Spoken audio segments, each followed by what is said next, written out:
It's time for fun, learning, commentary, laughs, and more, care of the most diverse group in the genealogy and family history world. Welcome to BlackProGen Live with your hosts, Nika and True, and the baddest panel in these pedigree streets, Angela, James, Linda, Alex, Ellen, Tony, Shelly, Theresa, Bernice, Felicia, Willie, Renata, and Tasia. It's BlackProGen Live, genealogy, family history research with flavor.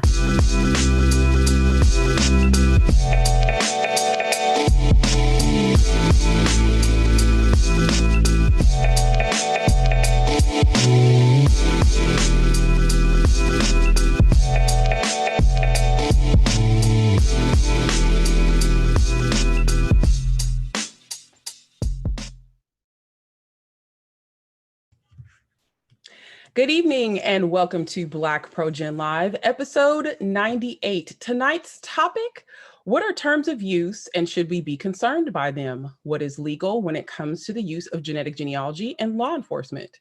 When should researchers be concerned when it comes to the release of data? Also, what do you do when a family member of yours becomes a part of the cultural lexicon and the media and other sources take over the story? What rights do you and your family have to that legacy and any mention of that ancestor type? We'll be discussing those things and more during episode 98 of BlackProGen Live.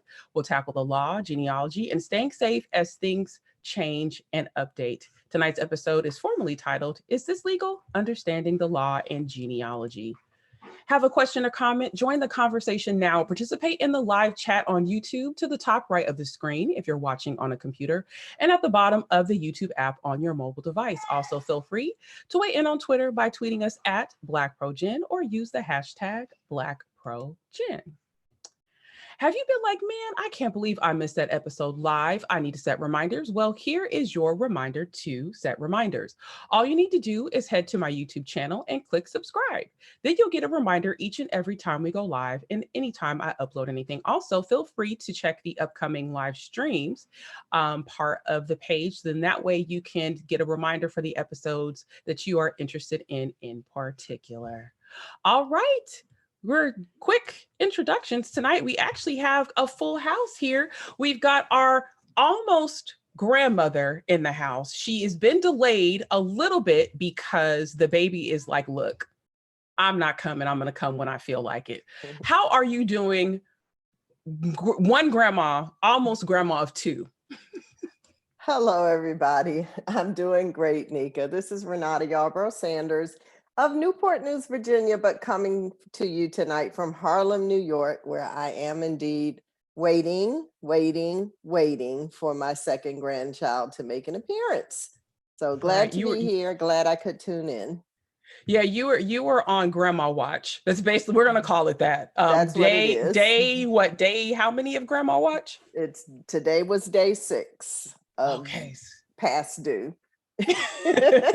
So you guys please pray for her daughter, because God knows a woman only wants to be pregnant for a certain amount of time and she is past her incubation period. So God bless your daughter. Please tell her I said that and give her a hug for me. Thank you so much. All right, coming in across town in New York is Theresa Vega. Hello, uptown near the Boogie Down, and I was grateful to see Miss Renata today, and that was so fun. Yeah, so I'm not too far away.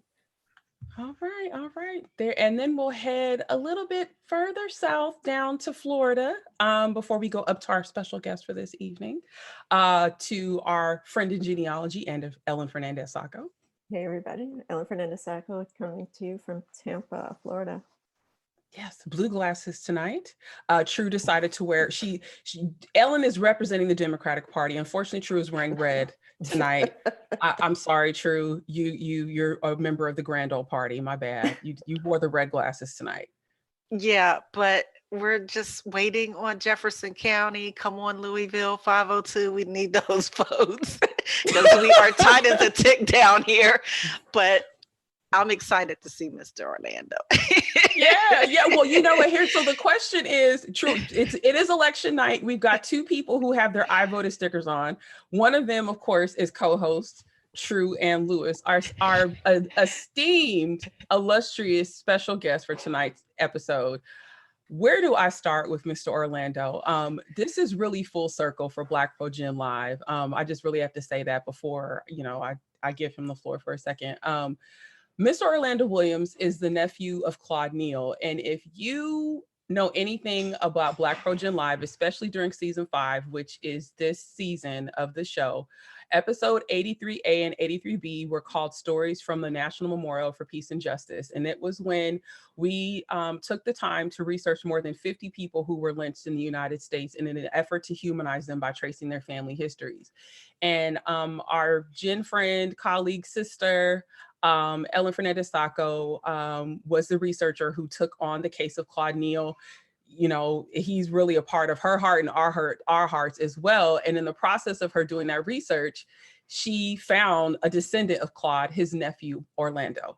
And so we feel extremely blessed and honored to have Orlando join us tonight as a part of this episode. So I'm just saying on behalf of everyone at BlackProGen Live, like I said, we feel so honored for you to be here. Thanks so much for joining us, Mr. Orlando. Oh yes, greetings everyone. My name is Orlando. I'm coming to you from Fredericksburg, and I am the nephew of Claude Neal. And I sort of got a history, a lot of things to say about this horrific incident. I'm so elated to know you guys, especially my genealogist, Ellen, which she's searched through my family tree and found some things that I was really shocked. So it's a pleasure to be here tonight. Absolutely, absolutely. We are so grateful you could join us. And he, of course, is here, of course, for a reason, right? Because we're talking about the law, what's good, what isn't, what you can and cannot do as a researcher. Definitely want to give a shout out to the chat room. We've got Shelly Murphy, who's one of our other panelists who normally is on, is saying Fredericksburg, Virginia, like she's got question marks, like, yes, Fredericksburg, Virginia, that's where he lives. And so, yes, Shelly, he is. So if you want to join us, let us know so you can come on, because I'm sure she lives in Charlottesville, which is why she wants to know if you met Fredericksburg, Virginia. I do a lot of shows in Charlottesville. I do a lot of shows. Yes, he's a DJ, you guys, FYI. So if you need DJ services in that area, feel free to reach out to Mr. Orlando. DJSouthchild.com, yes. All right. Look, he's getting a shout out on. We just want to make sure we shout out our chat room this evening. Patriva Mack, thanks so much for joining us from Tampa. Dante Eubanks, thanks so much for being there. Tierra, hello. Deli Colston, you're in the house along with Melissa Barker, Sasha Johnson, who is I believe that's a Maggie alum. We've also got James Morgan, another panelist on BlackProGen Live. Coda Strong, hello. Dinah James Wonder, Casey Mays, Maggie alumni. Christine Varner, Mavis, sorry, I always say Mavis because I have a cousin named Mavis. It's Mavis Jones, Maggie alum. My cousin, Raymond Reeves, hello. Thank you guys so much for joining us tonight for this particular episode. And to start off the conversation, one of the things that I want to ask everyone, in particular, the panel, of course, and the chat room is, how familiar are all of us with terms of service? Before we even went live on tonight's episode, we were actually talking about terms of service. Most people gloss over them so much, right? Like, you just want to get to the best part of the site, right? Like you just want to register the email address, right? You want, DJO@gmail.com or whatever it is you're trying to get to, right? You want to get to the end result. Most people scan over that long legal document, right? A lot of times you can't even decipher what in the world they're saying you can and you can't do. If a terms of service, especially for a website, is written well, it's written in a format that anyone can understand, right? Versus them trying to CYA legal, with legalese. It's more so that there is no room for debate between the user and the person who's providing the service on the website in terms of what is allowable and what is not. And so every site, everything that we use has a terms of service. Did you guys even know that when you would buy CDs, there was a term of service inside of your CDs? Did you know that? Based off of that, you could determine what is licensable. Since this wraps around nicely to Mr. Orlando, he's a DJ, right? And so right? So he has a right to play music in a certain fashion, right? Like he has to get rights to music, or he has to have a license to do that, right? Based off of several things like publishing companies who own the rights, music companies, right? He could just decide he wanted to play Spotify, but then he needs a license to play music publicly with Spotify, right? None of this stuff operates without a license. So have you all on the panel, of course, in the chat room and elsewhere, read through the terms of service or terms of use when you sign up to use a website? I try very hard to, at minimum, scan it. Some of them are so long, and I'm going to admit that I'm guilty sometimes of just saying, okay, I trust this site. But if it's something that I'm not familiar with, like a totally new to me site or don't know anybody using it, I will take the time. Even if I have to come back a couple of times, leave it up on my screen or whatever, I will take the time to read it. Yeah. And that's very recent, like in the last year or so, that it's become that serious to me. I have the Anyone same thing. else? Yeah, I have terms and service on my website. I'm guilty too. When I signed up for this, I just scanned it. I didn't really go through the full details of it. And like I say, I always get this in the back of my mind. I need my lawyer to really go through all the fine print to give me the analysis as to who, what, when, and how, basically. And I was in law enforcement for 20 years in law enforcement. So I know basically how it goes, but apparently I'm guilty. I'm really guilty of not doing that. And I get trapped in that sometimes. Yeah. I'm always arguing with even credit card companies. Mm-hmm. And I did it today, as a matter of fact. I just got off the phone with one today. But anyway, proceed, whoever's next. No, Yeah, I'm guilty sometimes, but I'm getting better because a lot of times, especially, when you read the terms of service and then you realize, oh, they have access, they want access to my contacts, they want access to my email, they want it, and I'm like, it's way too much. And you have to be careful because it's not just, it's everything, it seems now. If you open up an app and you take some of the Facebook tests, I don't even do that anymore because then you're just giving away your rights. Yeah, so I think we're all probably guilty, but I'm getting better because it's everywhere. People are trying to access your information for whatever reason. I didn't realize that there's actually like a point system that that's used for some of the terms, and a lot of it isn't written for people to understand, and it should be put in simpler language, so. Yeah, I've seen some sites do it better than others, where they'll have like on one side they'll have like the legalese version, and then they will pull out sort of quotables that are things that that you need to know, like the bullet points, like this is this, this is that. And to me, I feel like those are kind of better examples so that people are really clear. Even if you just scan the page, you've gotten a few paragraphs versus here's the whole legal contract, war and peace of whatever this website is. And I think Theresa actually brings up a very important point, especially, we've got two people on the panel who went and voted in elections today. And one of the biggest parts of our last election was the amount of propaganda that was put out on social media as a result of data mining using social media tools. And one of the ways that they did that was through these quizzes and different things that people were answering on social media, right? It wasn't called Cambridge Analytica just because that's a cute name, right? It's studying analytics that people generate, right? It's a whole data operation, right? And data mining. And so when people opt in, any new app that I add to my phone, I'm like, okay, wait a minute.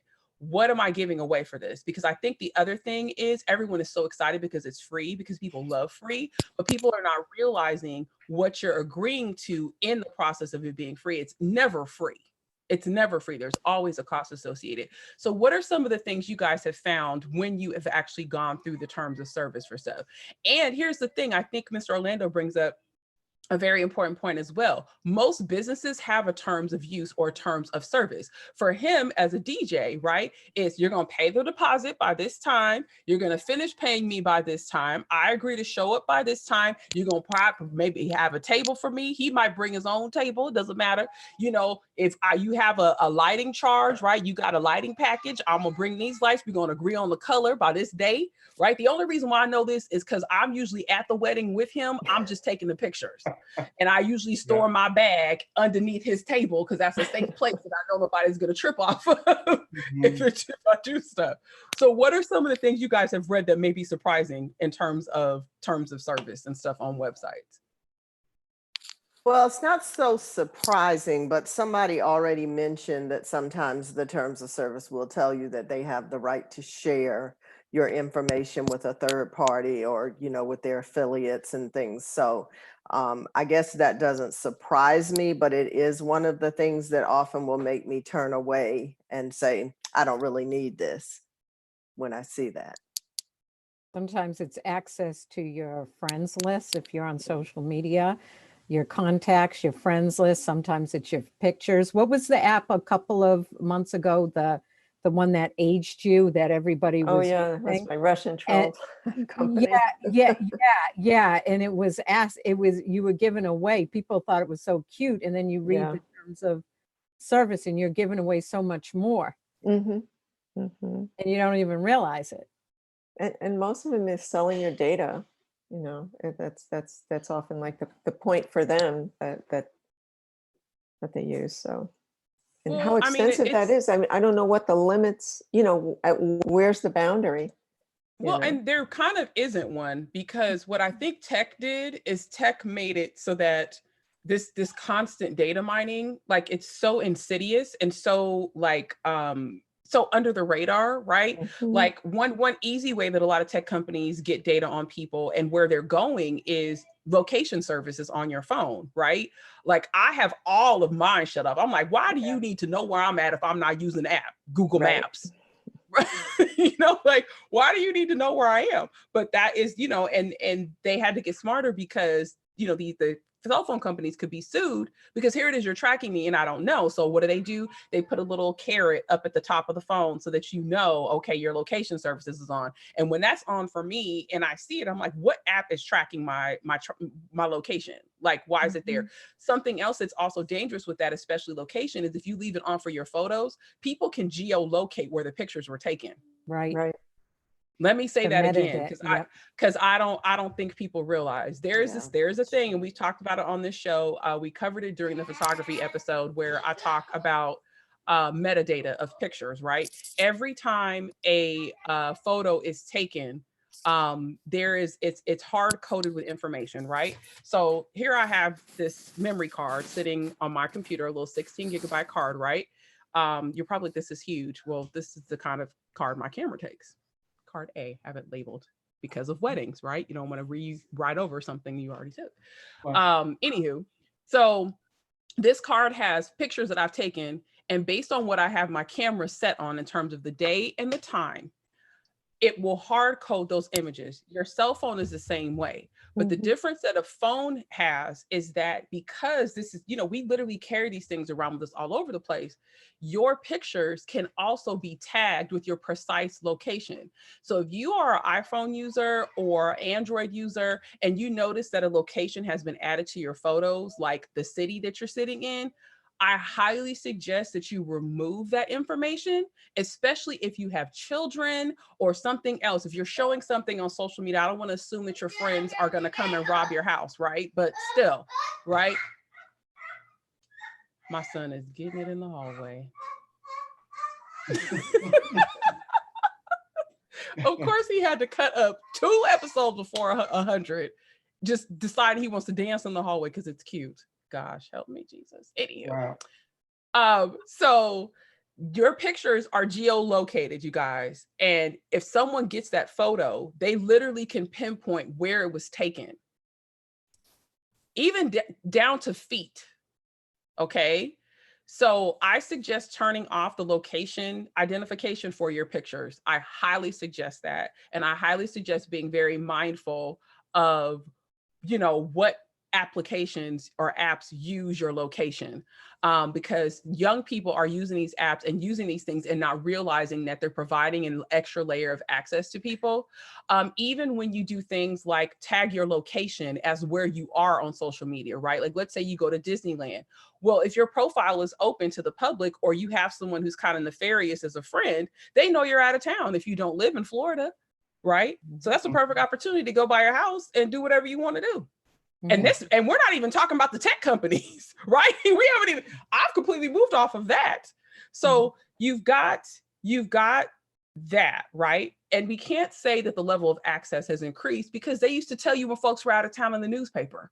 They used to say, you know, May went to go and visit her sister on the south side of Chicago for the next week. People were saying that then, so we can't say it's completely in a you know, it's just now. That's not the case. People have always had access to stuff. And one thing I want to add, Nika, is that goes also if you use an iPad or any sort of tablet, also check the permissions of what you're given access on your apps, especially with location too. We tend to forget iPads and tablets have the same capabilities. Yes, they do. So I, always check your permissions. Yeah. And make sure you're clear, right? Like, what am I giving them access to in exchange? It's one thing when you set up for a subscription service, you're paying for the service, right?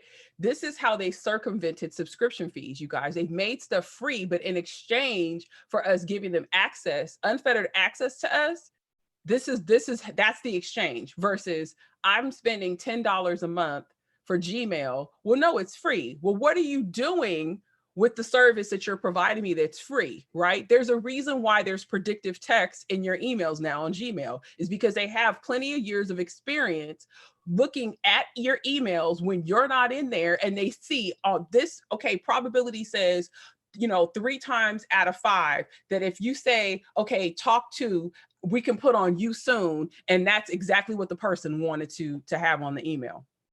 There's a reason why you see these advancements. This stuff is not free. I just have to keep reiterating that to you guys. So next question I have is, how do you all feel after learning what was part of I accept, right? Because I accept the terms of service, right? In some instances means different things. With GEDmatch, right? That's I agree to be on their site. And then if you opt into law enforcement access, that means that you've given law enforcement unfettered access to your genetic information to solve their crimes. How do you guys feel after clicking the I accept, right? And after the I accept changes? I feel that you gave your credentials away, basically, in essence, I think. Mm-hmm. And once you do that. Yep, yeah. Feel like you've been baited and switched. Yeah. And then they can change their terms of service on their own. So then it's like something you still have to keep checking on to make sure what's going on. So. And I feel locked in. Yeah. And I feel like I want to trust whatever the company or the site that I just said I agree to, that they are going to notify me of any changes. Mm-hmm. But there's always something in the back of my mind that, says they could be sneaky and make a change without notifying me. Or it could go in my spam. I check my spam every day, several times a day, but I don't know. I want to be more trustworthy, but I really don't trust like that. Mm-hmm. I think it's hard because people, like, everyone's like, oh, it's okay. Like, I'm not doing anything bad. But look what happened to our last election, you all. Like, I have to keep bringing this back, because I don't think people really understand the level of insidiousness that this took, right? Like, it's one thing if these companies are based in the United States. It's another thing when a hostile foreign government towards us is reusing these tools, and the company is readily allowing them to, right? That's something I have to keep bringing this back to. It's just the same as GEDmatch allowing law enforcement to come in, upload a kit, right, that they knew wasn't from one of the prime genealogy companies. They knew it was different, yet they allowed it anyway, right? It's the same thing as Facebook allowing this group of folks to come in and to mine data, and they knew it was there and they allowed it anyway, right? Once it's out there, you have no control over it. To me, I kind of use it. I mean, maybe this is a crazy example, but if you take a picture topless and you send it to your boyfriend and then you guys break up and he decides what he wants to do with it, come on now. In a lot of states, that's considered revenge porn now, but not everywhere.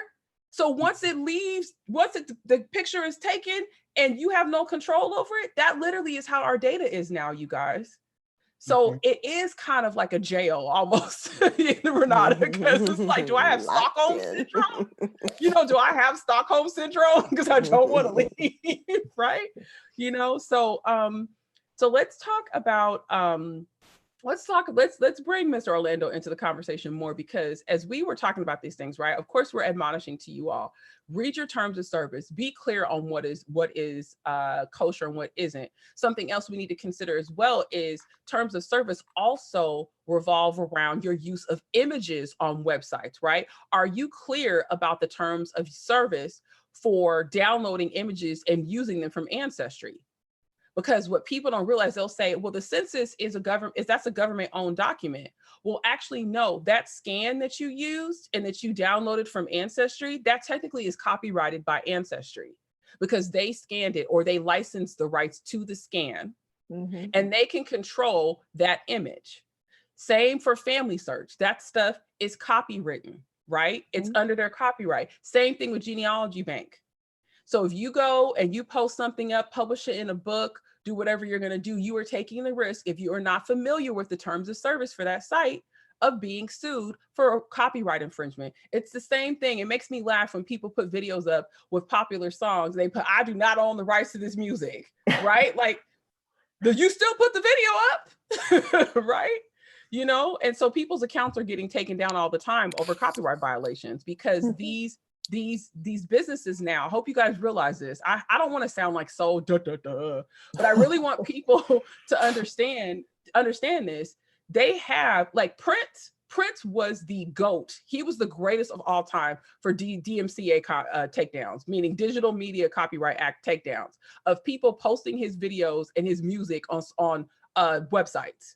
His team of scouts, I'm telling you, you could put up kiss, it could be 3 notes, boom, your inbox. This is property of Prince Rogers Nelson's, boop, boop, boop, boop, boop. They will send you a cease and desist.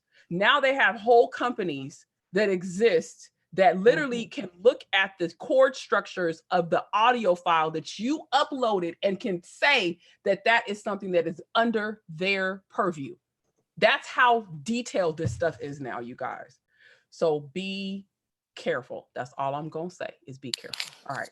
So switching gears in the conversation about talking about this subject, right? One of the things that came to light for us, and this is why we, of course, invited Mr. Orlando, is what do you do when you have an ancestor who has been, and your family really has been thrust into the spotlight, not by your own doing, right? This is not, my uncle is Teddy Pendergrass, or, this is not something like that, right? This is a forceful action that was enacted upon your family, and the media has taken the story and ran away with it, right?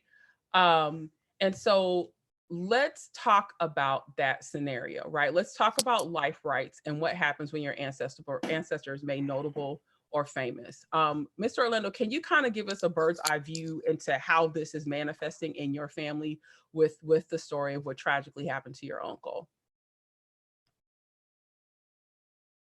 How it started? In regards to, Yeah, well, in regards to, like, well, actually, let's back up. How, because I want to respect you all, and I want to respect your story, and I don't want it to be, I want to give you all voice to share your story and not do it in an exploitative way, because I feel like that's sometimes is what happens with your story. So, like, I guess just tell us about when you took over the sharing and the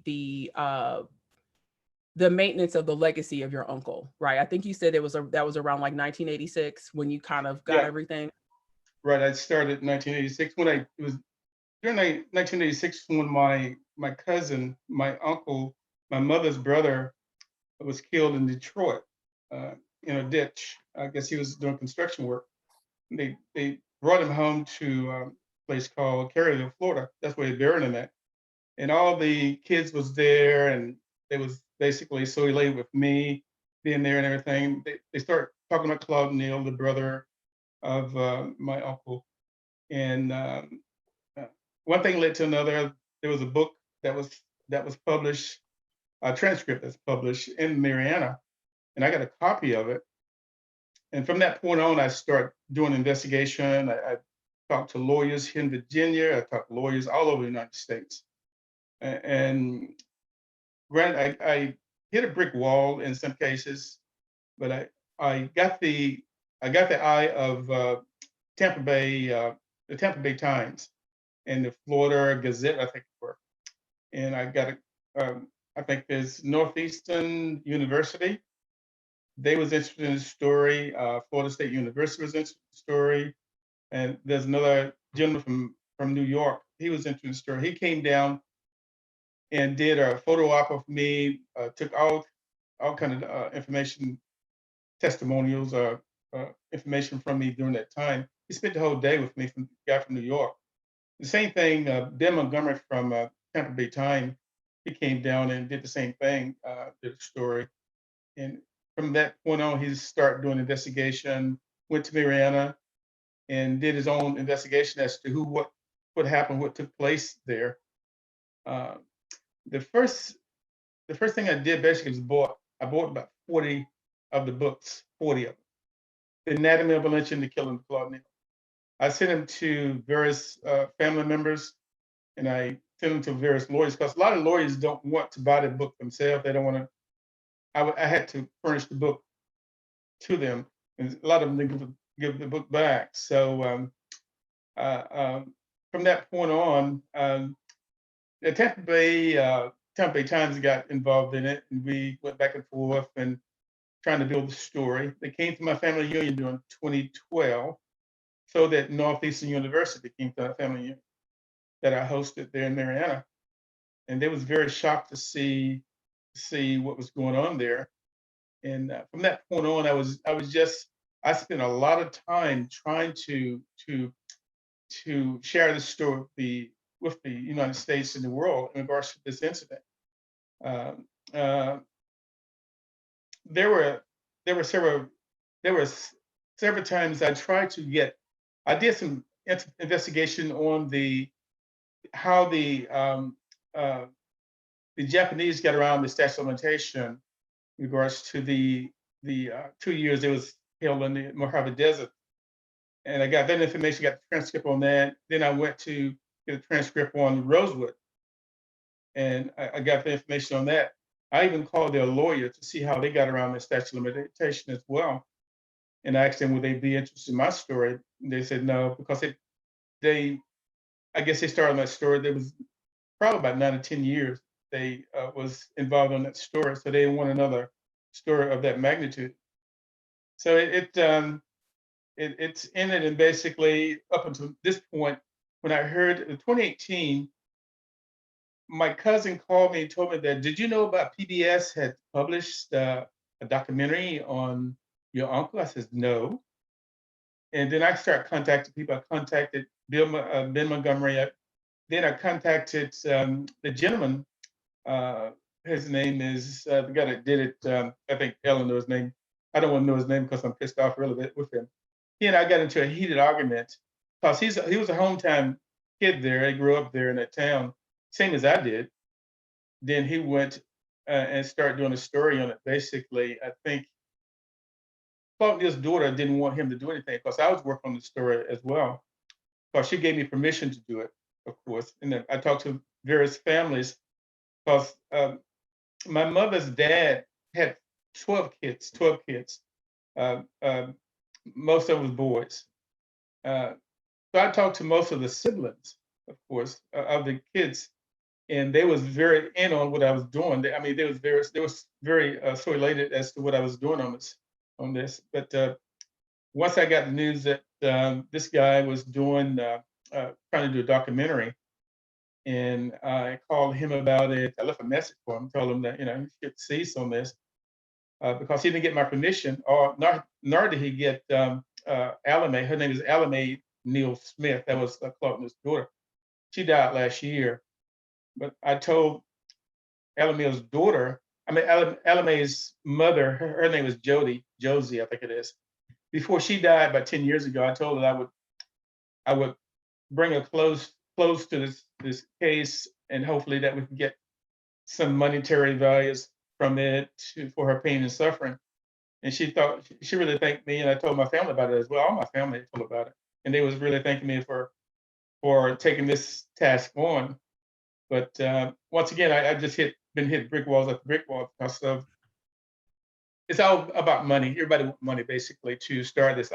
Some lawyers told me it's going to take about $200,000 or $300,000 to really start this investigation. And I even talked to a lawyer. His name is Ladre Gilbert in that town. He's a Black lawyer. He was involved with this guy that did the documentary. Instead of, because I asked him, will he be interested in this case? He says yes. But apparently he went with this guy to do a documentary, and I just called him last week and cursed him out, basically, because I really did. But well, I mean, but the thing is, because everyone's like, well, what's happening? Several people in the chat room asked us, well, what happened? We are not going to make him rehash what happened to his uncle. I would never ask for anyone to re-traumatize themselves over an incident that has happened in their family. If you are watching this episode and you're not familiar with what happened to his uncle, literally all you have to do is Google Claude Neal. That's it. Just as I Google Ike Rogers and a litany of stuff comes up and I have to relive the trauma of my ancestor being shot 7 times on a train depot every time I look for his name, Mr. Orlando has to relive the trauma of his uncle being killed just ridiculously, unwarrantedly in the state of Florida, and in some ways it being sanctioned by the state. And so go ahead, Mr. Orlando. Point. This I guess the 1934, October 26, 1934 was actually an election year. And as you well know, during the election year, you can know what they do for Black Americans. They try to scare them away from the polls. And this was one of the reasons why they did that. But this whole instance started on a milk cow. My family had 40 acres of land next to the Kennedys. Lola Kennedy's stepdad. Our cow my family's cow got into their property, and then I guess they must have held the cow for ransom or something. So it got into a feud type, like the Hatfields and McCords type scenario. During that time, the whole Black neighborhood knew Claude Neal and Lola Kennedy was spurned. They call it, if you read the book, spurned lovers. They were spurned lovers. The whole neighborhood knew about it. I mean, the whole Black neighborhood knew about it. But once the feud started engaging, everything started escalating to beyond control, so to speak. And then they found out that Claude Neal was actually a spurned lover to Lola Kennedy. She had a boyfriend named Kelvin Cross, white boyfriend. So apparently he got the word, and I don't know, from what I hear, Lola Kennedy's stepdad, his name is John Kennedy, he was just a stepdad. I think he beat her up, and I think he raped her. One of the other, I think Kevin Cross, or he did, one of them raped her and basically beat her up and put it on my uncle, basically. So during that time, Black men didn't have any kind of rights during that era. So my grandmother told me, my aunts, everybody told me he had nothing to do with that incident, nothing. But he was just in the wrong time. He was just dating this girl undercover, so to speak, and it's all escalated. He was just basically a scapegoat for the election year, so to speak. And they called him a uppity nigger. because he was sort of like me, really. Well, I'm sort of like him. I didn't take any crap. I speak my mind, so to speak, and I've lost several jobs because of the fact of my honesty. I spoke my mind on race relations, and I lost. I'll give you an example. Lockheed Martin. Lockheed Martin is one of the most racist company in the United States.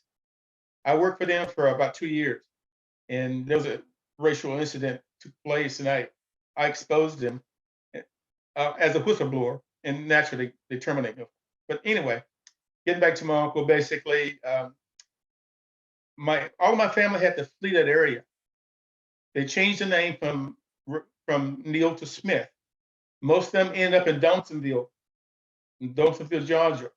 My uncle Joe, he died in Kerrville. My uncle Henry, he died in Chipley. They didn't change their name. My mother, during that time when they was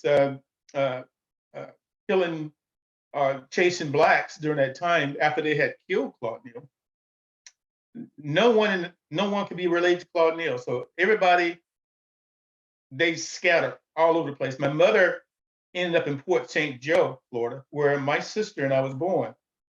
So she stayed there until she died in 1961. So during the time, we was more like the latchkey kids because my mother was going through a traumatic situation about her brother. I mean, she was crying literally all the time. When she get into that mood, she started drinking, and she would make us read the 23rd Psalm of the Bible. And then she'd make us go get us some cigarettes, Campbell cigarettes, Campbell. And we would never return with those cigarettes. We'll go to our stepdad, then he'll take us to our grandmother's house, 60 miles away. Then my mother, she'd come get us a few days later. So we was going back and forth from Port St. Joe to Marianna throughout my whole lifetime up until I was 14 years old when she died, basically, when I was 14. But this is why I am so engaged on this, trying to get a closure to this case. And for this guy to go ahead and take it upon himself to do this documentary.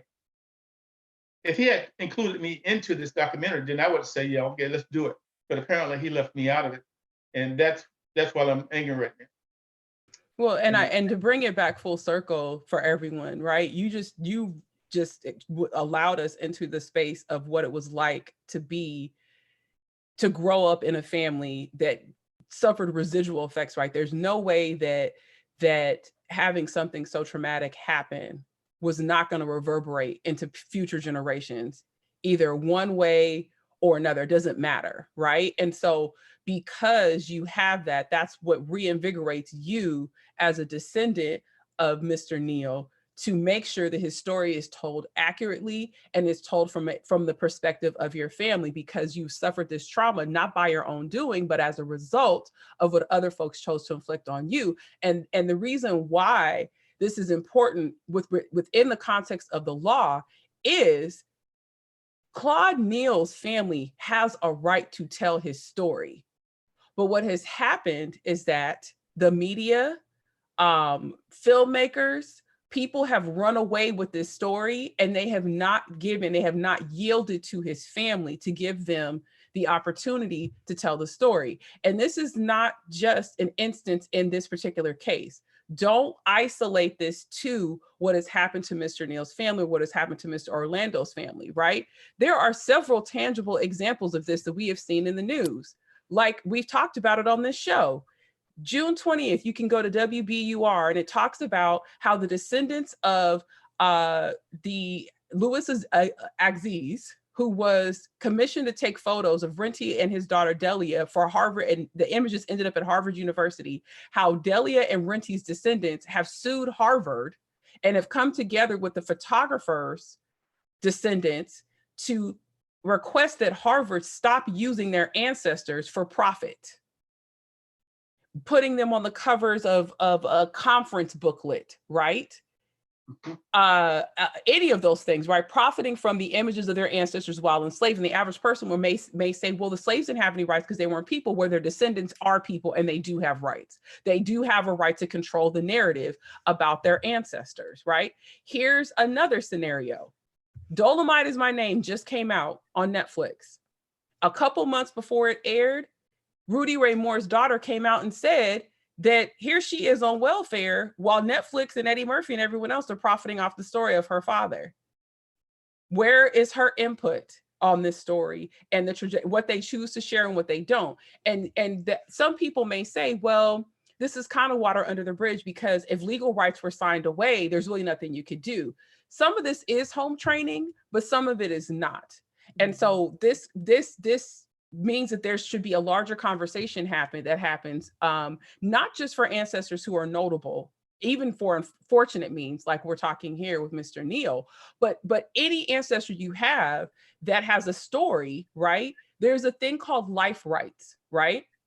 Which means that when you die, just like how my house or whatever I have is going to roll to my son or whoever I designate in my will, people who are deceased have life rights. And depending on the state that you live in, because it's different everywhere, it's not the same everywhere. So make sure that you're clear where you live. And you may want to, if you've already done your estate planning, you may want to consider who has your life rights. You may want to include that language inside of your will. Because let's say, True may see that Everly is the better writer than Janelli. And so she wants to give life rights to Everly to write her story. Maybe it's just the written life rights. Maybe the visual life rights go to Janelli to make the movie, right? And they come together as her descendants to tell that story. But when someone becomes a part of the cultural lexicon and they're made famous, right? That's when things sort of change, right? Because technically they're considered a public figure. And depending on the state and depending on how the laws work, you can have a situation where, like Mr. Orlando just talked about, a college professor came in and basically co-opted his uncle's story and decided to make a documentary about it. There literally was an entire episode of Code Switch by NPR that was a bonus episode about the lynching of Claude Neal. And they interviewed two people, and one of them, neither one of those people was Orlando. Neither one of those people was who should have been talked to. Right. Giving Orlando the space to talk about how this trauma enacted on his uncle affected his family well into his teens, probably caused the early death of his mother as a result of what happened, right? He died 49 years old. Yeah. So, yeah, here's the thing. Did NPR contact you? Did you get anything from NPR or Code Switch about? No, they probably went to the lawyer and they probably went to the professor, because that's who they interviewed on this podcast that just came out a week ago. Right. Yes, people in the chat room are going off. They're like, this just came out. You see, look at him, isn't he beautiful? He went and voted today. Handsome man, impeccably dressed, like not like that matters. He's living and breathing. I'm talking. Hi, Orlando, you're there, right? I'm talking to you. Yes. Okay. You haven't gone anywhere. So yes, this just aired, but this is an important point, you guys. Even if you don't have anyone who is notable or do you think is notable, as you publish those blog posts, as you put those pictures out, someone can create and craft a narrative around your ancestor and run away with it. And there may be, legally, there might not be anything you could do. I mean, that's the thing. Claude Neal wasn't walking around talking about a will. He was just living and working and living his life, right? And doing what he wanted to do. But then then you have a family dispersed. I mean, there's so many different aspects of this. I just really want everyone to be clear.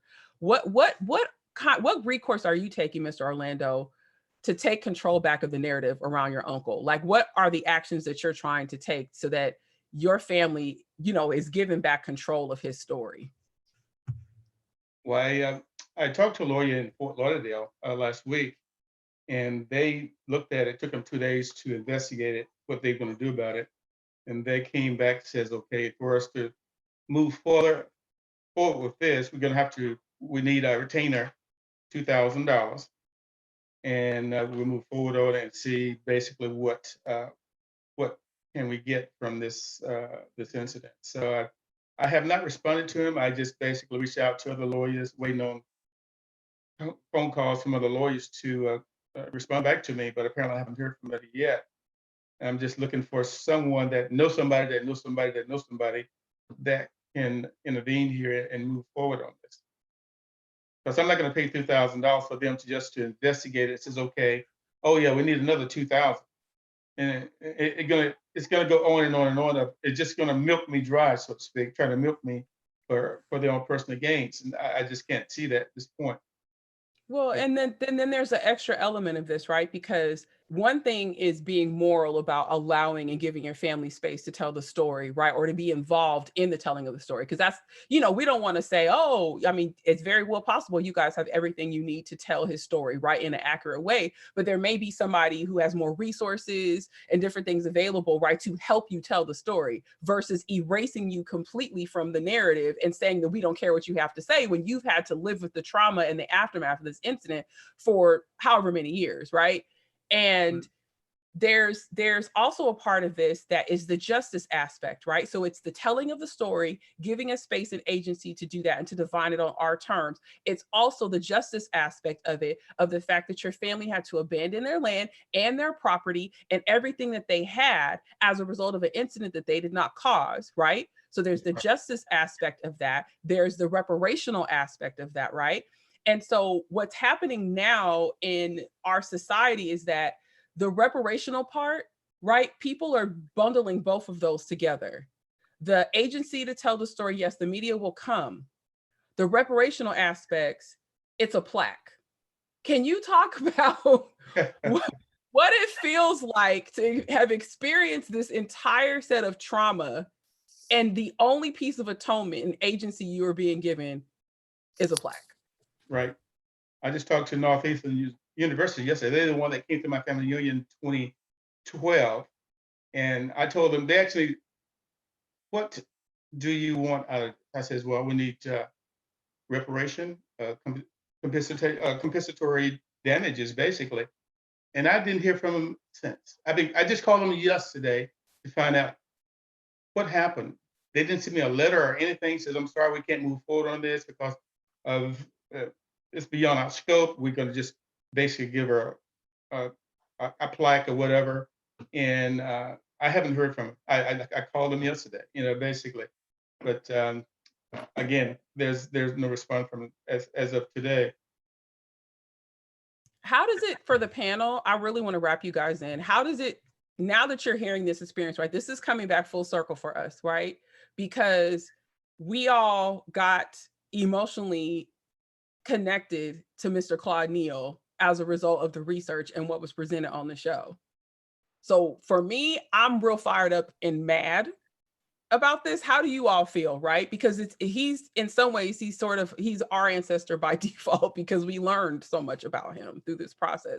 Ellen, especially being the person who worked on the research, how does it feel for you knowing that this story has, and I felt like, I'm like, maybe we didn't take enough care. You know what I mean? Like, I was like, man, we need to make sure we take enough care of Mr. Orlando, like their family. Like, just tell me what your emotions are on all I'm this. just astounded. I'm just astounded. I feel like a lot of times Mr. Neal's being used just like this thing that people would like a car accident, and people rubbernecking and checking this thing out and checking it out. And it's sort of like, wait a minute, you want to know about that? That's not what I want to know about. I want to know about the family history and how all of this goes back.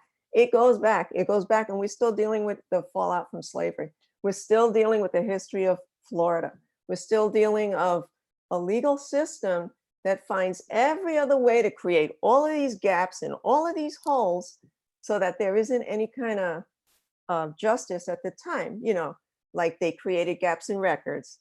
They eliminated, when I learned that the FBI file saying like, oh, there's nothing we can do. It's been 79 years now. And but they didn't even fault the state. I mean, it's ridiculous when you read this kind of thing. And I'm just hearing about it, like a third person, and it's intense and it's disturbing, and then also the kind of predatory narrative situation that we're living through now, where people that you spoke about, Nika, where people are running off with stories, and what do you do with that? So I'm really glad that he's here with us, You know, I feel really honored to be able to, you know, Yeah. to at least do something to help with the situation and bring some attention to it. Oh, by the way, I have the FBI letter they gave me in 2011.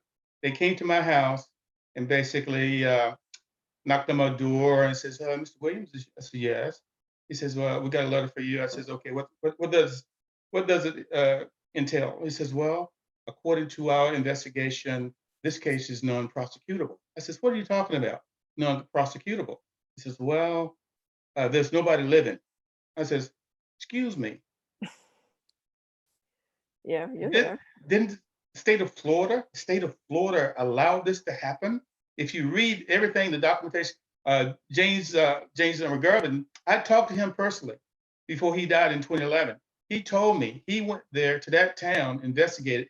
He was they was after him as well when he was doing an investigation on that. He told me that. He says, "I open the door for you. It's up to you to close it because there's something nasty about this case." He said, he told me that before he died. And that's why I've been pursuing it so much. So like, I got that letter. I still got that letter. And it's dated, got it stamped and everything. But yeah. Well, I would say I applaud Mr. Williams because you're doing the work that your ancestors chose you to do, and you're still their voice in this world. And even if there's no justice, you have to find peace in knowing that you're doing the work that they chose you to do.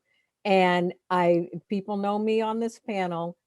You said you talked about a plaque, and that's what I think of when we were offered a plaque on a tree after someone desecrated our cemetery. The historic trauma that your family went through, the world needs to know about. And sometimes that's the only justice we will ever have, is getting the word out that this happened, and it's still happening today, as Ellen said. So, I applaud you in the highest of the high for being that voice that your ancestors need. And you just need to keep to it and keep telling the story and keep calling people out who are trying to run away with your ancestral stories. You need to, and a lot of us go through that as well. But it's something you were chosen to do, and something that I know your mother loves every minute of it, and she knows that this is what she wanted you to do: find justice and get Renata, justice for the family.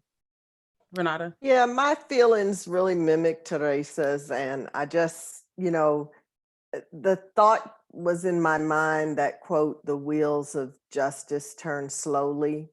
And just that you've had the tenacity to hold for all these years, to hold your purpose and to not give up. And I just encourage you to stick with it and know that you have us and lots of people behind you, especially the more that we get this word out in support of you.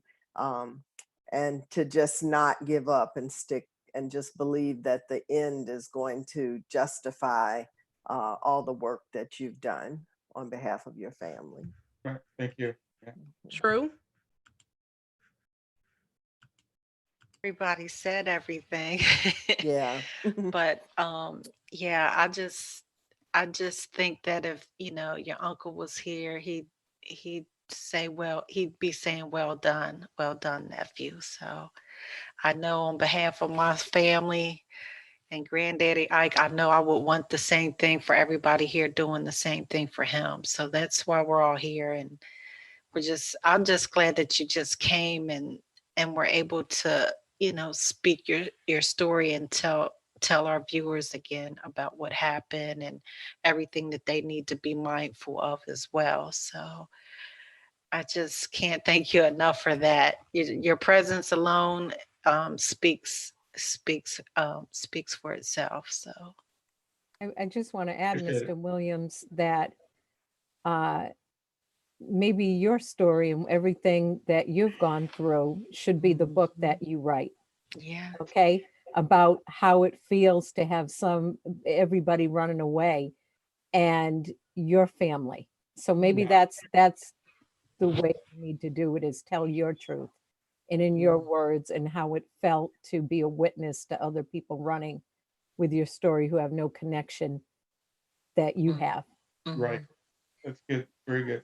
Very well. And I think this is also, this show is a means by which to do that. And I honestly feel that I've said I felt just super blessed to have you with us. And what I really want folks that are watching the show to connect to is, just imagine if this act had been perpetrated on someone in your family this close, and people did not give you enough respect to respect your personhood and your agency to tell your own story and to be the agent from which that story gets told. Yes, it's one thing to report on it when the anniversary comes up, or maybe a commemorative plaque or something happens. But even still, then if you were a journalist, you're trying to find a new angle on the story. And if a person who is being interviewed is not truly involved in terms of the heart and potentially genetically and by blood, they are not going to illuminate or provide any new light on that story. They're going to run dry because they don't have any personal context, right? That all of what they have is what's on paper, or maybe what that interview was that I did with Mr. Orlando 10 years ago. They're not going to have that late in the midnight hour when I had to leave and go to another family member's house. They don't have those stories. They don't have that trauma. They don't have any of that stuff that they could bring out. And I really want us to be very intentional and to also support other folks that have situations that happen like this. When we see a story being co-opted by the media, and matter of fact, here's the challenge, because I always got to give you guys a challenge every episode. Because we would be call to action. Exactly, it's always a call to action, right? We would be remiss if we didn't have it. Okay, here's the call to action, you guys. There is so much that is being shared with us on a daily basis. We get inundated with news, and right now, just lynching, race relations, slavery, these are big topics being covered in national media. When you are reading these stories, look for the still small voice that is the victim, and see how the media is either amplifying or dampening or quieting their voice. If you don't see a descendant of that family interviewed, and there's no mention that we reached out to so-and-so for comment and did not receive a response, where that is where the journalist is saying that we made an effort to contact this family, we all as researchers and people who are protecting the legacy of our ancestors owe it to whoever that family is, especially if they are people of color, to challenge that journalist on why they did not reach out to that family. Amen. Very well said. We owe it, because if people had been challenging this all along, right? Why would Orlando be here? Why would NPR be doing an episode of this show and not have even and this is the thing that blows my mind about this. Orlando's not a great nephew. He's not a great nephew. This is his mother's brother. That's how close this is. This is not, Ike Rogers is my great-great-grandfather. I've never met that man. If I would have, God bless him, he was probably cryogenically frozen. Okay, that's the only way it would happen. But in this scenario, this is somebody that he literally, if Claude had been given the right to live, he could have reached out and touched him. He could have hugged him. He could have spoken to him. He could have breathed the same air as him. Them first cousins and things. That's what I'm saying. He denied the ability to have descendants from this uncle, you guys. Right? So as you literally read through these stories, look for the voice of the victim. And I'm not just speaking from a historical sense. I'm speaking from when Botham Jean was murdered in Dallas. Did we hear from his family? What were the quotes that they were sharing? Who were they interviewing? When Atiana Jackson was murdered in Dallas, who were they talking to? Where was the voice? Her father stopped the whole funeral, right? Because he had a legal right to. When did we hear from him, right?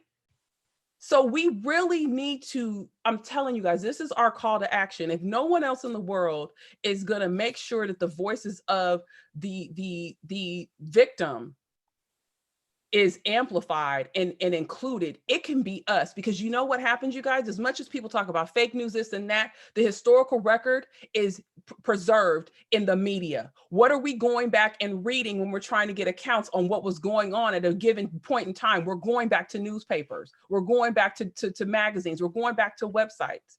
So we have to make sure that's accurate. And I'll say this before I stop my diatribe, you guys, because history is not being taught from a critical perspective in school, the media has now been utilized as a way to do teaching with people, right? That's how people are learning about history, is through the media. So if what they're reporting is not accurate and it does not include the victim and the family's voice, what is that saying about what future generations are going to learn about these events? Well, good point, which means that we need to write our stories, the good, the bad, the ugly. And while we're writing those stories, we need to point out everything that everybody else got wrong and didn't even consider. It's not even just writing. So Mr. Don't Williams, just hold it. Don't just hold it to writing, you guys. Don't, because there's so many other forms of media that exist. It does not necessarily have to be the printed word. Who's to say, right? Like the part of this story, this just irks me. Your own documentary, you could do so much. Yeah, one of these men that's involved, he runs a marathon every year on the anniversary of the lynching. Why? Why are you running? Or to connect with the, then why don't you rent a Cushman so his auntie could have been on the run with you? Right. It's just, okay, let me stop. Calm down. Mr. Orlando, we love you. You're uncle now. Unfortunately, you've been indoctrinated Uncle Orlando now. Yeah. And in any way, shape, or form, we can help amplify your voice and your story. And like I said, I've done a huge call to action for everyone watching this show, that they really look for that still small voice. Whatever you work on, and of course I already know you were joined at the hip with Ellen. I know that's your genealogist, but you inherited the rest of us. And we just thank you so much for taking your time out this evening to be with us and to share your story. Feel free to stay on, because we've got some other stuff that we do as a part of the show. Otherwise, you can leave and go and enjoy your Tuesday. Are there any final words you want to leave us with? Yes. In your quest to bring a closure to this horrific accident incident of my uncle, hopefully someone out there, somebody that you know, would come to you and says, okay, let's see, can we move forward with this to stop this type of thing, or to bring a closure to it, to stop the media from using his name in vain, so to speak, without the family's permission. I'm looking for that one lawyer that will go after these guys. That's what I'm after right now, because I hate to say that, I'm really pissed off with them right now. And because they had no reason to do that.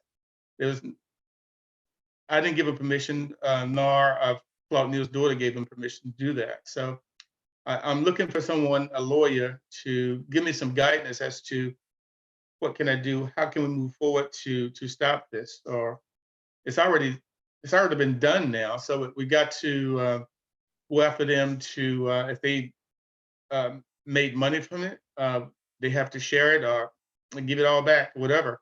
And that's my main objective there, to go after the ones, and hopefully at some point get a lawyer to go after the state of Florida, because the state of Florida violated my family's rights, the constitutional rights. They didn't protect them from this mob. As you know, there's 5,000 people there, 5,000 to witness this event. And it was advertised all over the United States in advance. In advance. The sheriff department was on it. The sheriff department. That's why I don't trust any sheriff departments now. There's a sheriff department here in Virginia is trying to be reelected. My wife and I didn't vote for it because I just don't trust sheriff anymore. Because the sheriff department has done so much damage. I didn't tell you the story about what they did to my brothers. My brother was one brother after my mother died in 1961. My brother was killed in Tampa in a pawn shop in 1962. And what makes it so bad, my older brother, his name is Bobby, he was 1957. He was in Port St. Joe, where I was born, with my mama. And he was grown, of course. But apparently, there was a convenience store robbery in Port St. Joe during that time frame. The sheriff department rounded up all those guys, all the black men in that town, and they took them down to the police department. While there, they was beating them up. They beat my brother so bad until the sheriff department had to admit him in this insane asylum called Chattahoochee. They changed the name, of course, because he got sued. Chattahoochee, and that's in Quincy, Florida. My brother stayed there from 1957 until 1972. He was not even fit to even be released because my grandmother couldn't sign for him to get out because she was blind in one eye. She had cataract, and she was going blind in the other. She died in 73. And my sister in California took my brother, and he later died. I'm looking at his obituary right now. He died in 1989 from this excessive trauma that was put on him. He was beaten so bad. So there's more to my family's story than I can see. Really, my brothers, my mother, my uncle, they all was devastated by Florida. And that's why I would never ever live in Florida again. Never ever. And it's a shame. Like I say, it's a shame. But anyway, that's my end report for today. And like I say, I'd like to thank everybody for having me on board today. Like I said, all the panel are there, especially my favorite lady there. But anyway, thanks guys for having me, and hopefully one or two of you, or one of you, can probably look in your Rolodex and find somebody that can move forward this case and make a difference. And that's what I'm looking for, somebody to make it, because I'm not going to pay $2,000 for this lawyer in Fort Lauderdale to racially kill me, basically $2,000 just for that, and it is going to continue to do that. I'm 72 years old. I'm retired, basically. I'm still active doing my shows and my business, and I just need basically a lawyer that would handle this on a pro bono basis, basically, which I'm pretty sure that's going to be hard to find in this day and age. But you guys, especially you, you have an open forum. You know somebody that knows somebody that knows somebody, and that's what I'm looking for. Well, yeah, everyone in the chat room is saying they support you, and we're all gonna do as best we can to carry you through on this process. And I'm hoping as more and more people watch this, and as we get the word out, some folks are suggesting, have you reached out to Bernice King, or talking about Ben Crump or some of those other folks? I reached out to Crump. He slammed the phone down. There's a guy down in South Florida. His name is Willie Gary. Lawyer, is a lawyer. I must have sent letters to him at least 3 or 4 times, at least 5 times. He turned me down every time. Crump turned me down 3 times. The lawyers for Rosewood turned me down at least 3 times. Most of the lawyers in South Florida, St. Pete's, Tampa, they all turned me down. They all turned me down. They say basically, it was all about the bottom line money. They needed $200,000, $300,000 up front before they take the case. Yeah, that was it. So they knew that I couldn't come up with that amount of money. So basically, they know that I'm not going to pursue it, but I'm going to continue to pursue it. As you stated, I will continue to pursue this case until, at 72 years old, I don't know how long I can do it, but I will be doing it. We can help you, as Renata talked about, the wheel of justice moves slow. Our purpose is to make sure that wheel is as squeaky as hell. So anytime we see, and I give license to everybody in the chat room too, if you see any mention of Claude Neal, the first question should be, have you talked to Orlando? Yeah. And if you have not, then I'm discounting your entire story or whatever you're working on. Because if his voice isn't there and their family isn't there, then this is not, Because I got it from the horse's mouth. My grandmother, my aunt, all my family I grew up around during that time frame, they didn't really want to talk about it. They was afraid to talk about it. Most of them was afraid, really afraid to talk about it. Because, in fact, as you well know, anybody who was related to Claude Neal will be killed. Yeah. And that's why my family changed the name and moved to Donaldsonville.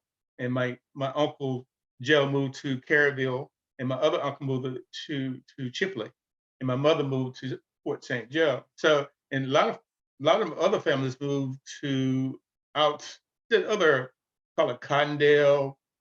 They moved out of that general area, of course. They moved further down south just to get away from the mob, so to speak. It was 5,000 people.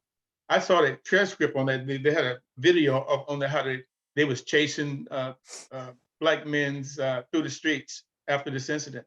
You know, as you stated, I know you got the transcript on it. 1935, John Kennedy was sent to prison for, I think, 5 or 6 years for plotting to kill his family, for killing his daughter.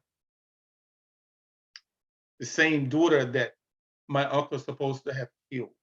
Now, this man, again, they lived right next to my family. We had 40 acres. I don't know how many acres they had, but apparently they lived next door. But apparently that's happened, really.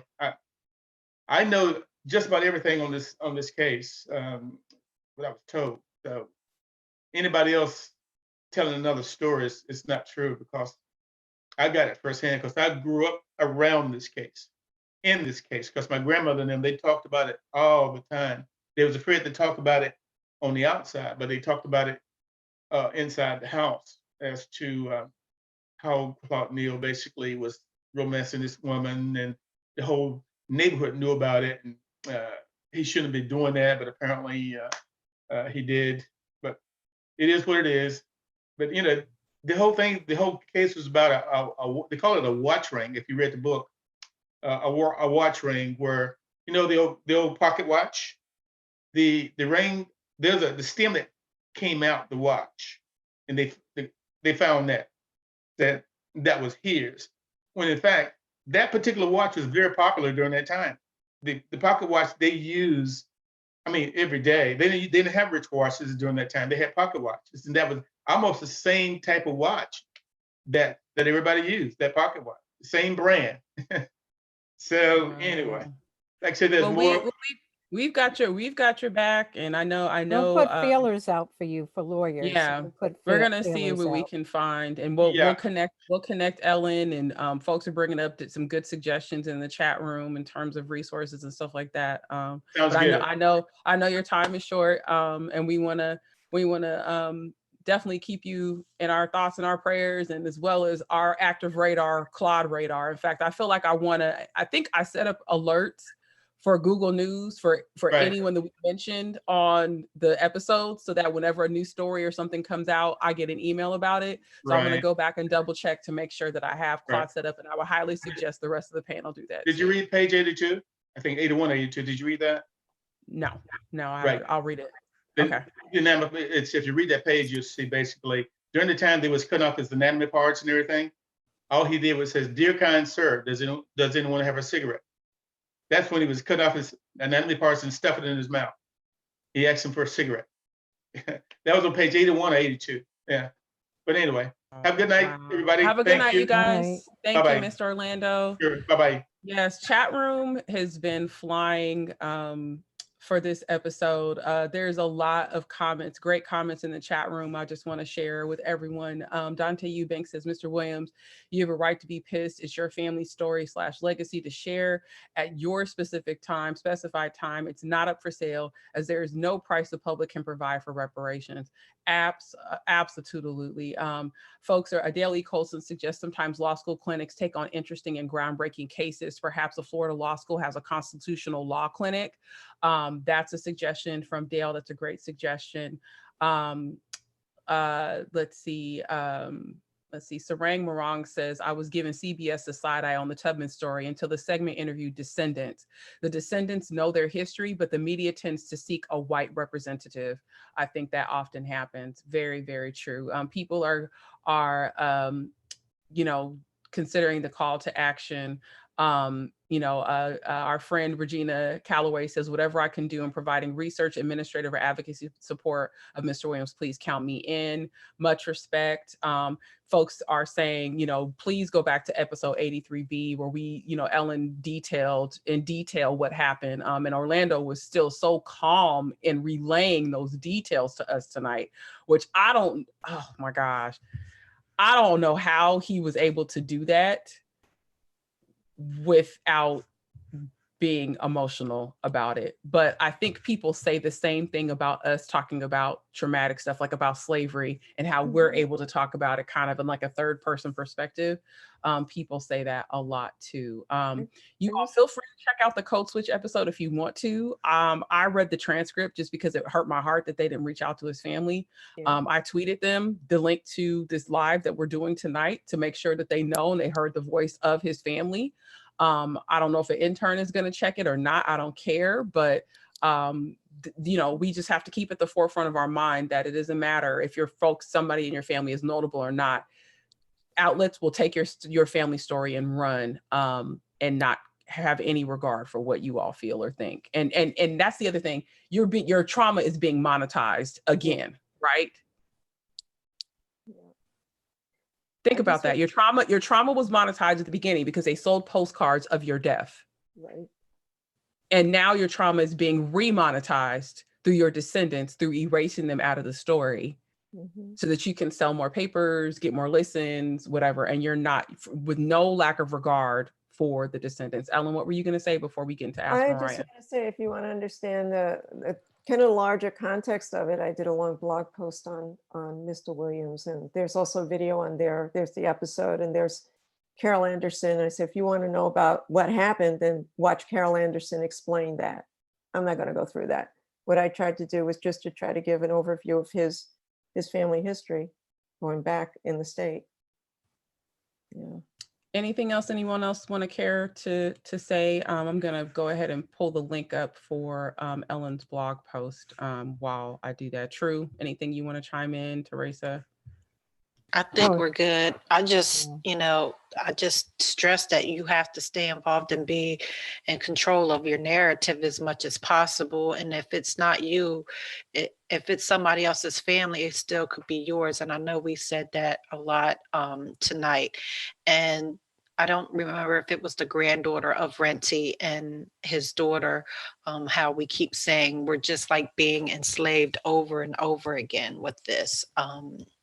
And someone else trying to take control over our ancestors' story. So I just want to thank Ellen too for all the research that she's done. And, we did this back in April, but here we are full circle tonight with, his nephew on. I would have never imagined even sitting here at 9:00 at night with the nephew of a lynching victim like that. It's just, I think it'll sink in more in a few days, but right now it's still hitting me that he was here, like, because like you were saying, we can feel that, like, we know, like, I know my dad's his sister and his 3 brothers. I know his parents' 10 siblings and his dad's 11 siblings. Like, those are 23 aunts and aunts and uncles that I knew. Like, this is right here. This is like right here on our chest, This isn't something that is like long ago. And I think people tend to keep forgetting that this is not the 1800s or during slavery. Like, this was just not too long ago. And the past is still very present, I mean, yes, you said that perfectly. Yeah, it's a lot because, I listen to him and I'm thinking of cousin Juan Eusebio and this whole, the way they emasculated him when he just said, oh, just like you want a cigarette. I'm like, oh my God, so it's, and I think, people in the chat room are saying, like, kudos, Ellen.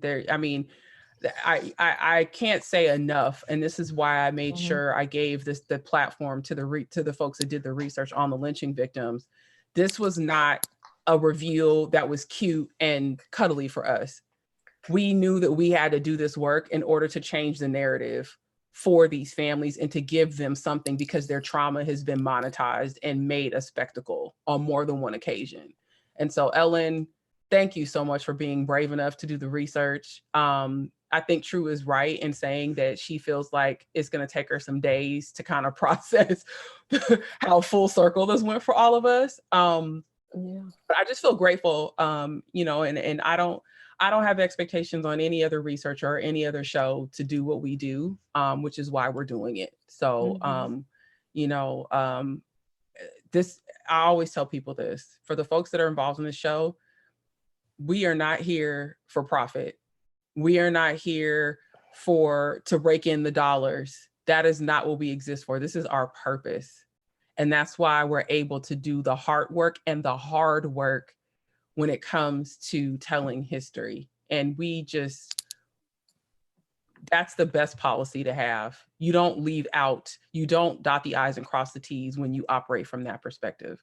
When it's purely monetary and it's purely for gain and for your own personal accolades, your fruit shows that you're out for that. So yeah, Ellen, we love you. And yeah, in fact, episodes 83 A and B, I'd never expect for them to be on par with the number of views that we get for other shows, you all. I never expect that. But at the same time, as more people find out about them, this is the type of work that researchers are really supposed to be doing. It's so hard. It is. It's hard. It's hard, but it's so necessary. It's so needed. People need to know all this stuff that happens. It has such high costs, and people don't think that, you know, they think of this picture of this guy in a tree or something. That was the only photograph of that man. There are no other photographs of Claude Neal. I mean, that alone was just like, oh my gosh, it's just terrible.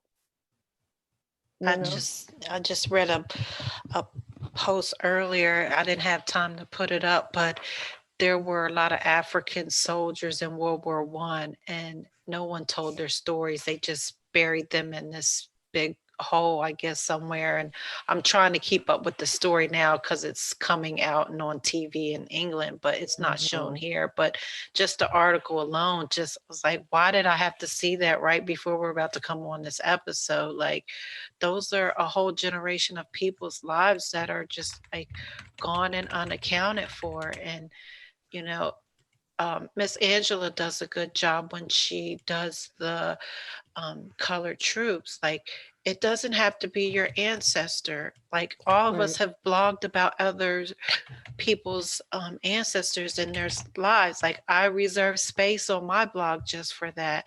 So, you know, if you know of a person's story like that, you can, you know, help tell it too, because you all are here tonight and know how to go about doing these things. So, and I also want to remind people too, yes, it's the family, primarily it's the families, you know, it's their, we need to give them the floor to tell the story, but we also need to protect their space and protect them their trauma being monetized in a way that, you know, they couldn't prevent the cards from the, you know, the stereographs from being produced. They couldn't prevent the body parts from being, you know, kind of taken off for play. But now we have a voice and we have the opportunity to do that. So it does not have to be Harriet Tubman. It does not have to be Frederick Douglass. It does not have to be that. Just imagine, why aren't we putting these folks that were brutalized this way on the same pedestal as those people whose legacy we want to protect, right? Just how there's been this entire backlash over Harriet and the fact that people think the white savior trope was used in the movie, and here they make the villain a black male slave catcher, right? As people are fiercely competitive and they're fierce about that story being told accurately, we also have to protect the legacies and the history that is being told about the folks that are not as notable or not as bankable or not as profitable, right? Because if we allow that to be perpetuated with the least of those, it's definitely going to be done with the most of those. So don't punch down, punch up. Ask Mariah, Lord. We have one for this evening. It is your time to get help. Whoever you are, we love you. Thanks for sticking around. Because I haven't even looked to see who the name is. But tonight it's your favorite part of the show. Ask Mariah. This is the part where you, the viewers, submit your questions, queries, conundrums, and more to the panel, and we weigh in live with research help, specifically geared towards you. Panelists never see the queries beforehand, so you get a chance to see us work together live to help our Genia buds get past their brick walls. Tonight's query is from Donna Gary. She says, I need to know how to find my father's name without the cooperation of his family. Ew. They're refusing to help me even though DNA testing has been done. I have marriage, birth, death, and immigration documents. She's done a couple of DNA tests. Her children, great-grandchildren will know their truth and hopefully medical implications of that truth. So what do you do? And I kind of feel like we've already covered this. Maybe, am I crazy, you guys? Ellen, you have the memory of an elephant. I need to know. I think so. I think so. And also there have been a number of people who have done exactly this on YouTube, and they do the reveal and they said, I didn't want to know my father. Yeah, I just want to know who he is. I want to know his name. And they detailed how they ran through the steps of locating the person. And this person that I watched was something like, she was in her 20s. So we're not talking about something that was, some time ago either. I don't understand if you have the immigration documents, what exactly, I'm a little confused. It's sort of like you have the name, or is it like it's the lead up to the name? You got the grandparents, but you don't have the father. I'm just not clear about that with this one. Anyone else want to chime in? Because I feel like we've done this one before. Yeah. And I'm looking. I think we have. Mm-hmm. Oh, you mean this actual one? Oh, okay. I feel like we've done it before. Well, you got like 97 episodes to check out. I know, but this is like more recent. Like I feel like we did this one in like something the last similar. month. Or it was something similar. I think it's something similar, But even still, right? Let's work it anyway. Mm-hmm. You've got immigration documents. You've got DNA, right? It's going back to the person that your mother said was the person that is supposed to be your father. What do you do when the family does not want to cooperate? They're not acknowledging your presence, that you deserve to be a part of the family. What do you do? Well, I mean, if it's like that, I mean, you just go on without them. I mean, what are you going to do? I mean, at some point you may encounter a family member who's willing to reach out and who's willing to say that, who's willing to sit down or give you some time to talk about it.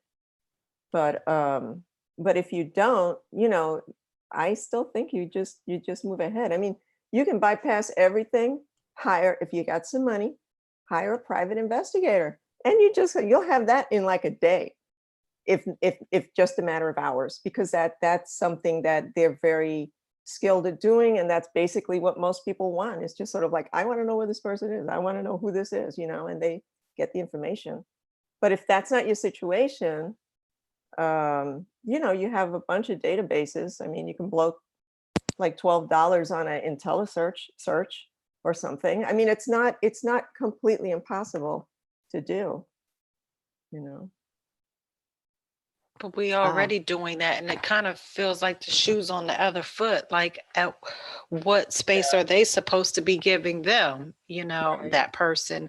But we already do that. I know I've sat back and let people try to figure out how I fit in there at times, with my DNA and whatnot. And there's a couple cases that I do have that I have most of the pieces put together, but I just sit back and give them time. Like, there was a person that took over 1.5 years to, I kept in touch with her, even though she wasn't responding back to me. I would write her every couple of months. And, finally, after 1.5 years, she finally said, okay, well, what about this? So I've just been like spoon feeding that person. But I know to hang back, hang low, and Right. give them what they need when they're ready for it. So I feel like that's kind of like the scenario that I'm in with a couple people, or have been in the past. But this one that I've been recently working on is kind of like that, where, they don't want to disrupt whatever else is going on, but they're curious, but I've had that case with her about when people just don't, other family members just don't want to be bothered because their truth is what their truth is, and that's the truth they want to keep with. Right. And So it does take time, and it's not. I think it's a lot of time and patience, and just, I don't know how to put it, because people get it's so emotionally involved with these things. And like I said, even with my own family, a lot of people didn't know who I was either. And they're like, well, why is this little, Black girl coming up that's so close? But, I had to let them sit back and give them time to soak it all up. Mhm. So, Yeah, just I time and agree. patience. mhm. Time and Well, patience. and we covered this on September 24th. Ha, found it. Oh, there we go. I knew I was like, Thank this scenario you, sounds because way I too couldn't. familiar. I was trying to talk it out, but I couldn't get there. Nah, I found it. We already covered this. Yeah, Yeah. Donna, This is Donna, such if you're in the chat room, which I doubt you are, but girl, we talked about this in September. So go back to episode 93. Yay. That was So quick. yeah. Oh yeah. Well, I mean, I figure Shelly said her bad. This shows we need more Ask Mariah submissions. You're right. We do. The link is in the description of each and every episode of BlackProGen Live. So if But you this have is an Ask always Mariah- still a learning thing about It how, is. a learning tool about how do you go about that, though. So that is very true. Well, we learned need more something. submissions. Exactly. We need more submissions for Ask Mariah. Or I'm going to something. work on sending you one. Yeah, Shelly judges on criteria. She tries to stick with the theme of whatever the show is going to be. Okay. So, that, yeah. So still, yes, Jonte said, can anyone submit an Ask Mariah? Absolutely. Anyone can submit an Ask Mariah. In fact, we love it when the person that asks the questions can join us live so that we can interact with them and ask questions. It's actually a little bit better of an experience if the person is on video with us, because then they can go back and forth. Anyone can submit an Ask Mariah. There is no criteria. We accept all of them. The link to it is in the description of each and every episode of BlackProGen Live. In fact, also when we do promoting on social media, we include the link to Ask Mariah on every single post we do about the show. So the link is everywhere. Remember to be specific. Let us know what records you've searched, what oral history you have, if you've DNA tested and more. The more you tell us, the better. You just may be selected to be featured on one of our upcoming episodes of BlackProGen Live. Our next one, right? We've already covered 98 episodes of BlackProGen Live, you guys. 98, 98. I have sat in front of this computer. I still cannot get over that. Like, I just can't. I cannot. Like, I don't know if you guys just even realize. It just sounds preposterous that we have done this. I don't know if the other panelists feel this way, but it does for me. Our next episode, episode 99, which is going to be airing live on Tuesday, November 12th, is called Black People Live Here Too, Researching People of Color, Families in Isolation. People of color have often lived in communities where they are drastically in the minority. In episode 99, we'll cover the ways you can unearth the story of your ancestors when it seems as though they were the only folks like them living in their community. So be sure to join us at 6 p.m. Pacific, 8 p.m. Central, 9 p.m. Eastern on Tuesday, November 12th for Black People Live Here Too, Researching People of Color, Families in Isolation. And then you know what? Guess what's after that, you guys? What happens for episode 100? Do we? Truths about the party. I don't know about y'all. Okay. Look, I'm about to Y'all get all my stuff out. This, my TU pom everything. This is going to be the fun episode. Yes, we cannot believe that we have hit 100 episodes. Wow. Lord, today, yes. In this special, and it's going to be a special because it's going to be different than anything else we have ever done on this show. We're going to go behind the scenes on all things BlackProGen Live, from the origins of the panelists to how we get the show to you. And we'll discuss our thoughts on the journey we've taken over the last 5 years. Join us for our diamond episode, for episode 100 of BlackProGen Live. It's going to be airing live, and that is our season finale, Tuesday, November 19th. 6 p.m. Pacific, 8 p.m. Central, 9 p.m. Eastern. And here's the other thing. We've gotten some amazing praise reports from our viewers, right? And a chance to be entered in to win some amazing free stuff. And sorry, you guys, if you did not enter before November 1st, you cannot get any of the free stuff. So you should have submitted your praise reports, and the ones we got were absolutely amazing. If you are interested in joining the panel that night to give your feedback on BlackProGen Live, in fact, one of the folks that submitted a praise report has already said that they want to be on the show that night. So I'm connecting with them about that. We want to hear from you, you guys. This is our bread and water. I just gave a presentation on BlackProGen Live this past weekend, and I talked about how our bread and water is like, if you've ever seen Bigger and Blacker, I think it is, with Chris Rock, where he talks about that women survive on food, water, and compliments. We survive on food, water, and compliments here at BlackProGen Live. We don't know how effective we're being until we get the food, water, and compliments. And your praise reports are our bread and our water, right? Because what we're doing is we're just talking out into a universe. We hear directly in real time from the chat room and on social media, but like, that's like immediate, right? Like we've got, yeah, woohoo, 100. But like, we really want to know the impact that we've made sitting here at our homes, right? Putting up backdrops where they naturally don't exist in our house, right? Right? Or, you know, I'll stand up, looks like I don't have any pants on. Right? We want to hear from you. So let us know. I mean, seriously, this is the time. Yes. Shelly said wine, food, and compliments for her. This is the time we want to hear from you guys. And we want to know. Exactly. We want to know the impact. I might have a glass of wine that night. Why not? Okay, we're supposed to be celebrating. I know, it ain't like we, you know what I'm saying? It's Ain't all like right one night. I have to have my cheese and crackers too, right here. Exactly. So moving on, I mean, what's the point of showing this schedule? Because you guys, literally, we've done all of this season. This is 20 something episodes. It's so funny because at the end of the season, we like at the beginning of the season, we're like, oh my gosh, this is going to take forever. And then we get to the end, we're like, oh no, there's only one left. Yes, I would tell you to get the schedule, but it's going to be obsolete in about a week. So, girl, I've been hurt eight episodes ago. True, is so ridiculous. I'm Nika, wait a minute, before you go, I'm laughing at Neff. She said, Nika, that's your She Shack library? Yes, because I talked about wanting a She Shack. So this is my She Shack library. It's my imaginary She Shack library. Anything you guys want to say before we sign off for tonight's episode?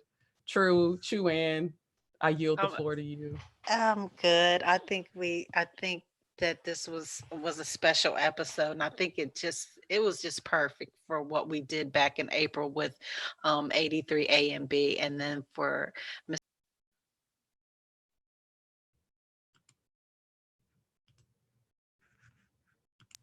Oops, sorry. That's okay. Yeah, I talk too much. No, you do not. But yeah, go ahead. No, I'm just thankful that we did this. I was just trying to say that from 83 A and B back in April, and then with this coming through with Ellen and Miss Orlando was perfect. So I just want to thank everybody out there for coming tonight, and we're excited to see you all next week. And I know Renat's gone, but we just appreciate her coming on too. So take it away, Nick. BlackProGen Live. BlackProGen Live. BlackProGen. Hello, everybody out there. BlackProGen Live. BlackProGen Live. The unapologetic Black and people of color viewpoint. The place where evidence tells the stories.